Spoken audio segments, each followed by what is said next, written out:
Well, hey everybody, I'm Paulie G. Welcome back to the Paulie G Show, coming to you live from high atop Mount Georgia. I hope you're doing well and you're safe and healthy. Well, I just wanted to do another quick video and give an update on this Jazzmaster project that I am working on. So where we left off last was I was getting ready to do the coloring and staining of the body and the neck and getting that prepared for assembly. So I just wanted to show you where I'm at with that. So I did apply a stain to the body, and I have to say it came out really well. I'm really pleased with how it turned out overall. This alder wood absorbed that stain just tremendously, and it really took to it just instantly. And you know, it sort of prevented me from doing my stain burst, as I talked about in the previous video, where I tried to go a little bit darker around the edges. Once it absorbed this stain, that was pretty much it. It wasn't really going to take any more. So, but that's okay. I mean, I'm really pleased with how it turned out, and it did actually wind up coming out a little bit darker around the edges anyway. So I'm just delighted with how it turned out overall with the color. I also have 4 coats of polyurethane, satin finish polyurethane on here. I used a spray polyurethane. I was a little concerned about brush strokes, things like that. So I went ahead and took it outside and hit it with some polyurethane spray. So I got about 4 coats on there. So it's nice and well protected, which is great.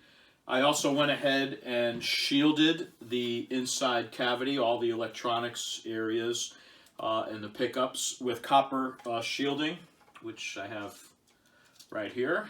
Got that very cheaply. So that worked out great. It's very easy to apply. Took a little bit of work to get it into the nooks and crannies, but I think that's going to go a long way toward noise reduction. And I took the additional precaution of shielding the back of the pickguard, because all of the electronics are essentially connected to this. So I thought I might as well go ahead and do that too. It was pretty easy to do. So while I was on it, I just went ahead and basically shielded the entire area, which I think is going to be, you know, work out great. So pretty much getting ready to build. I was doing a little bit of a fit check. One thing I noticed that on the body there are some pre-drilled holes for this bridge plate, which do not correspond to each other at all. So I can overlook that. It's not a big deal. I can make my own holes and reconfigure that, you know, making sure that I get this on straight, of course. I think probably what happened was this was obviously like a CNC program that did all this routing and probably punched these holes in, you know, a program. And then they went ahead and got a new supplier for these bridge plates with a completely different hole pattern. So no big deal. They get covered up anyway, the existing holes with this plate. So I'll just make new holes and we'll work around that. We can do that, you know, not a big deal. The neck also worked out great. I went ahead and, oh, you can see this in the lighting here. Went ahead and performed a stain on the face of this as well.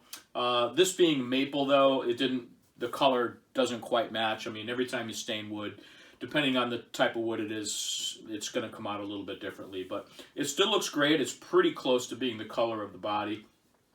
I think I did a pretty good job of masking around so that we're not getting stain on the sides. And of course, you can see the contrast between the back and the front. So I'm really pleased with how that turned out. I also went ahead and, as I mentioned before, used this boiled linseed oil product. This is a clean strip product that I got at Home Depot to condition the neck. So I did a lot of sanding and prep work on the neck, and then went ahead and applied this boiled linseed oil. And I have to say, I'm just delighted with how it took. It soaked right into the wood. It dried very quickly. It feels very smooth. Feels great, actually. And it did bring out a little bit of luster in the grain. You know, it's not really like a flamey maple neck to begin with, but, you know, there's some nice grain to it, and this sort of helped that, you know, come out a little bit. So I'm really pleased with how that came out. I also did a lot of work on the fretboard and the edges of the frets, which were very sharp.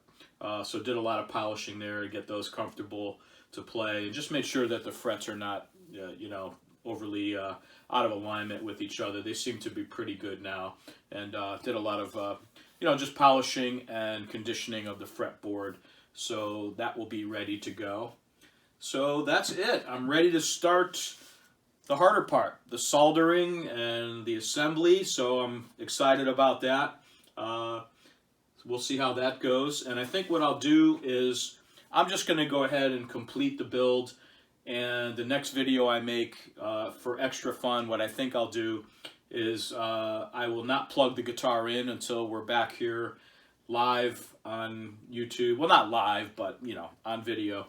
And we'll plug it in together, and we'll have a young Frankenstein moment together of either great success or great failure with my soldering and connection abilities. So I'm looking forward to that. I'm looking forward to finishing the guitar, and probably in a couple weeks or so I'll make another video and we'll plug it into my deluxe reverb and give it a wham, and hopefully making some really cool sounds with it. So I look forward to that, and I appreciate you tuning in, and we'll speak with you soon. Be well. Take care now.